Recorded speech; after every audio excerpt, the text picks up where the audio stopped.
Hi കൂട്ടുകാരെ, അപ്പോൾ അടുത്ത മിനി വ്ളോഗിലേക്ക് എല്ലാവർക്കും സ്വാഗതം. നമ്മൾ ചെയ്തുകൊണ്ടിരിക്കുന്നത് ഹോസ്പിറ്റൽ ബാഗ് പാക്കിംഗ് ആണ് കേട്ടോ.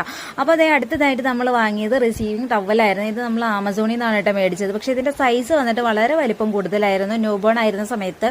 ഇപ്പോൾ ഏകദേശം കുഴപ്പമൊന്നുമില്ല കേട്ടോ. ഇപ്പോൾ നല്ല എന്താ പറയുക, തണുപ്പ് സമയത്ത് നല്ല അടിപൊളി മെറ്റീരിയൽ തന്നെയാണ്. പക്ഷേ ചൂട് സമയത്ത് കുട്ടികൾക്കൊക്കെ നല്ല അലർജി ഉണ്ടാക്കുന്ന ഒരു മെറ്റീരിയലും കൂടി ആയിരുന്നു കേട്ടോ. അപ്പോൾ അതുകൊണ്ട് തന്നെ ന്യൂ ബോൺ ആയിരുന്ന സമയത്ത് നമ്മളിത് യൂസ് ആക്കിയില്ല.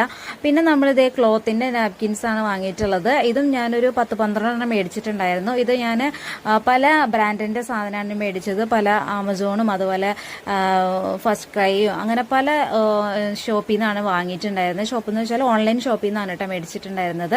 അപ്പോൾ ഇത് ആ സമയത്ത് കുറച്ച് ന്യൂ ബോണിന് കുറച്ച് വലിപ്പം ഉണ്ടായിരുന്നു. പക്ഷേ ഇപ്പം വളരെ കറക്റ്റാണ്. ഇപ്പം നല്ല ഹെൽപ്ഫുൾ ആയിട്ടുള്ള ഒരു മെറ്റീരിയലും ആണ്. പെട്ടെന്ന് ഇതിൻ്റെ തയ്യലൊന്നും വിട്ടു പോയിട്ടുണ്ടായിരുന്നില്ല കേട്ടോ. നമ്മൾ ഓൺലൈൻ വഴി തന്നെയാണ് എല്ലാം പർച്ചേസ് ചെയ്തിട്ടുണ്ടായിരുന്നത്. നമുക്ക് ഒരു ബുദ്ധിമുട്ടും അതിൽ തോന്നിയില്ല. എല്ലാം നല്ല ഹെൽപ്ഫുൾ ആയിട്ടുള്ള